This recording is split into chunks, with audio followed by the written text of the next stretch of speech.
Cavaleiros do Zodíaco começa mais ou menos assim. Tem o velho que Quero café! ele faz um tour pela Europa e quando ele tá na Grécia, ele ganha uma armadura de ouro. Uma armadura de ouro, puro ouro. E nem vende. Só um troco de pau na vida dele. Ou às vezes ele não é de Sagitário, né? Aí quem liga pra armadura de ouro que não é do seu signo? Só que além disso, ele é dono de um orfanato. Logo você pensa, nossa, que velho bondoso, caridoso. Até que do nada, crianças que estavam batendo um piquezinho na rua, descobrem que terão que ir pra puta que me pariu, treinarem até a beira da morte, diariamente, para conquistar uma tal de armadura de bronze, se ficarem vivos. Eu faria esse acordo. Se você também achou estranhíssimo crianças irem para os piores lugares da Terra para serem surradas, obrigadas a socarem pedras ou mergulharem em piscinas geladas, que bom que você é uma pessoa normal e sabe que estamos falando de Cavaleiros dos... Cavaleiros da Senhorzinha Atena. Ponha a sua bagagem no chão e descanse para o combate de amanhã. Combate? Os Cavaleiros da Senhorzinha Atena. Vem aqui e finja que é meu cavalo. E se você gosta de órfãos sofrenos, alô YouTube, não bate no canal aqui não, é no anime, Para se formarem guerreiros da paz, usando de muita violência, você está na maionese! Na maionese! Fica aí. Deixa de preguiça e se inscreva, seu desengrejado, seu desinscrito. E bora com esse vídeo. Quando a gente era criança, muita coisa em Cavaleiros do Zodíaco parecia completamente normal. Só que não, né? A gente via os personagens lutando, sangrando, quase morrendo, e aceitava aquilo como parte da aventura. Mas, depois de adulto, tem uma pergunta que começa a incomodar. Por que Atena deixava crianças lutarem, treinarem? Crianças de 6 anos! 6 anos! Babies! E não vem falar que são predestinados não, porque puta que me pariu! De novo. Tatsumi viu potencial no cosmos com aquela varetinha vagabunda dele, então? Isto é tudo e humilhar, acabarei com todos vocês! O olheiro do cosmos, ele percebe potencial em pessoas logo quando nasce. É um gênio aquele careca. Chegou o momento de serem enviados a vários lugares do mundo para serem treinados como cavaleiros. Mas, quando você começa a pensar nisso de verdade, o universo de Cavaleiros dos Zodíacos fica muito mais sombrio do que parecia. Porque não estamos falando de adolescentes comuns participando de torneios. Afinal, até isso tem regras. Vai bater tão duro como a vida. Estamos falando de crianças enviadas para treinamentos brutais, guerras sagradas, que de sagrado não tem nada, e batalhas praticamente suicidas. Alô, YouTube! Esse vídeo vai ser difícil. Essas palavras estão muito complicadas. Seiya sofreu desde pequeno na mão da sádica da Marinha. Cuidado com possíveis irmãs mais velhas. Fica a dica. Yoga foi mandado para uma região congelada, abaixo de zero. Ah, ele é louro? Então ele aguenta ficar dentro de um freezer. Manda pra lá. Shiryu, ele ia para debaixo da maior cachoeira dos 5 picas antigos. Tão absurdo que o garoto ganhou fetiche por lutar pelado. Seiya, eu acabarei com você usando somente a força do meu corpo. Eu já vou dar afilado com sangue nos olhos, mano. Já o Shun foi enviado para um dos lugares mais cruéis do mundo. Outro reino de fetichistas, sem outro. Cavaleiro Zodíaco é bem estranho quando a gente analisa depois, quando tá mais velho. Com um outro maluco que curte um BDSM, amarrando debaixo do mar com correntes. Oh, que delícia! E Ikki, provavelmente o que teve a pior infância de todos eles. E nem preciso falar que precisava de um psiquiatra pro resto da vida. Será que aquela fundação Kido, é assim que fala, ia pagar os benefícios? Tinha plano de saúde naquele negócio? Eu aposto que não. Mesmo assim, dentro do anime, isso parecia que nunca era tratado como algo absurdo. Muito pelo contrário. O sofrimento parece que era visto como algo necessário. Você fez 6 anos? Acabou a farra. Vai lá socar sua rocha, vai. Mas é aí que a história começa a ficar interessante. Porque os Cavaleiros do Zodíaco foi criado em uma época bem diferente. Nos anos 80, tempos malucos, que Biotônico Fontoura que dava pra criança tinha cachaça. Mas muitos animes tratavam dor, sacrifício, sofrimento como parte de uma evolução do herói. O protagonista precisava sofrer para ficar forte, precisava apanhar, perder sangue, chegar perto da morte, bem pertinho, mas nunca chegava nela, né? Poder do protagonista. Eu sei muito bem disso. E nenhum anime naquela época exagerou tanto quanto Cavaleiros do Zodíaco. Por isso que a gente ama. Sádicos da minha vida. Toda luta quebrava ossos, perdiam sentidos, continuavam lutando destruídos. E isso ainda encontrava força para levantar mais uma vez. Alô, Sus! Vamos lhe usar! Dragão Negro, chegou a sua vez! Mas na cabeça de quem assistia aquilo naquela época, isso era muito inspirador. Tu pulava do sofá quando via o pessoal sofrendo, apanhando, batendo. Mas existe uma possível explicação na própria história de Cavaleiro Zodíaco para essa maluquice toda. No universo de Atena, os cavaleiros eles não são soldados comuns. Eles são os guerreiros que são escolhidos a dedo para protegerem a Terra nas chamadas Guerras Santas que acontecem há séculos. Todo mundo, por algum motivo que vai lá entender, quer tomar a Terra. Seja Hades, Poseidon, Trump, Vladimir Putin, todo mundo tem uma tara de dominar a porra toda. E toda vez que isso coloca o mundo em risco, quem poderá nos defender?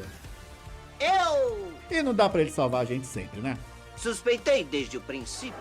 O problema é que essas guerras nunca têm hora pra acontecer. Então, o santuário cria guerreiros constantemente. Desde crianças, o treinamento ele começa cedo. Não, deixa a gente passar. É melhor morrer do que voltar para aquele inferno. Por que trabalho infantil é incentivado no Japão? Não sei.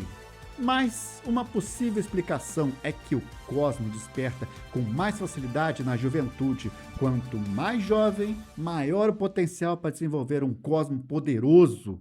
Então, se você tem lá seus 40 anos e fica gritando cólera do dragão lá na tua quebrada, pode esquecer que seu cosmo tenha vergonha de você, seu otaku fedido. Não vai despertar nada, não.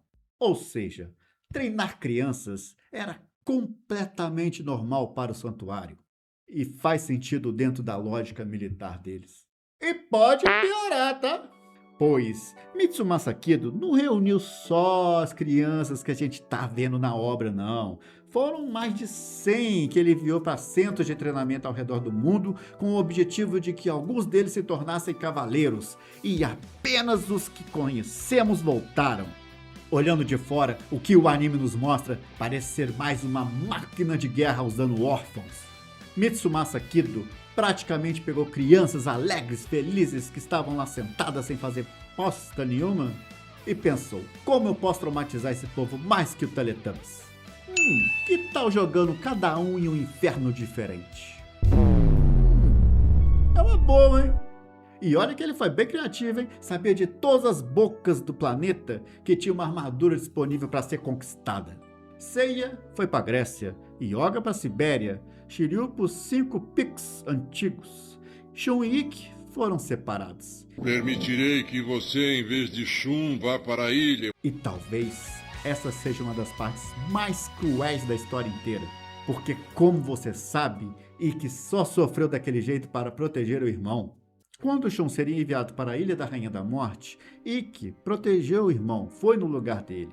E aquilo destruiu completamente a mente de ambos os personagens. O Shun nunca superou o fato do irmão ter feito isso por ele, tanto que está sempre em busca de um pedido de desculpas. Mas esse é papo para outro vídeo. Já Ikki foi mandado para a Ilha da Kenga da Rainha da Morte, E não era apenas um lugar de treinamento, era praticamente um inferno. Violência constante, ódio, sobrevivência brutal. Hoje até chamam de Belfort Roxo. E que saiu de lá completamente diferente. E isso levanta outra questão importante. Athena sabia de tudo isso? Porque se ela sabia, por que ela deixava acontecer ao redor dos séculos? Alguns acreditam que Athena era bondosa, mas o sistema do santuário que era corrupto. Outros já acham que o sofrimento fazia parte da própria filosofia da Guerra Santa. E também tem o fato de que, sem um exército, outros deuses tomariam a Terra num piscar de olhos. E isso faz o universo de Cavaleiro do Zodíaco ser bem mais sombrio do que outros animes da época, porque não tinha bem uma infância ali. As crianças já cresceram, nasciam preparadas para morrer. Era trauma para todo lado. Crianças treinavam para virar soldados. Soldados morriam protegendo Athena. E novas crianças ocupavam seus lugares para virarem soldados. E imagina os que foram lá e simplesmente fracassaram, hein? Há centenas, talvez milhares ao redor dos séculos. Quando você junta tudo isso, o santuário ele deixa de parecer um lugar sagrado e começa a parecer quase uma religião militar, um sistema baseado em sacrifício. Talvez por isso tantos personagens vivem carregando culpa, tristeza, traumas. Poucos ali realmente parecem felizes. Ou se for ver bem, eram bem mais felizes no início da obra. Quase todos os personagens foram moldados pela dor e talvez seja esse exatamente isso que fez Cavaleiro do Zodíaco marcar tanta gente. O anime transformava sofrimento em força. Para muitas crianças da época, aquilo era inspirador. Os personagens sangravam, brigavam, batiam, apanhavam, perdiam tudo, mas continuavam levantando. Só que olhando hoje, fica uma pergunta desconfortável. Não tinha outra forma de fazer isso, não? E talvez a resposta seja um pouco mais complicada do que parece, porque Athena também nunca foi apresentada como uma deusa perfeita. Ela é bondosa? Sim. Mas também é alguém presa em uma guerra que existe há séculos. Talvez acreditasse que o sacrifício era inevitável. Talvez não existisse outra forma de enfrentar os deuses. Ou só o Kurumada que era lunático mesmo. Porque muda completamente a forma como enxergamos a obra. Quando crianças, víamos heróis. Quando adultos, começam a enxergar vítimas. E talvez esse seja o detalhe mais sombrio do anime inteiro. Não era apenas uma aventura sobre armaduras, golpes especiais. Era uma história sobre crianças carregando o peso de guerras impossíveis. E mesmo sofrendo o tempo todo, continuavam lutando. E talvez seja por isso que muitas pessoas nunca esqueceram Cavaleiros do Zodíaco e guardam no coração com carinho. Atrás de armaduras douradas, dos golpes e das batalhas épicas, existia uma história muito mais triste, profunda e de superação do que parecia. Saori, segure-se bem em mim. Vai dar tudo certo.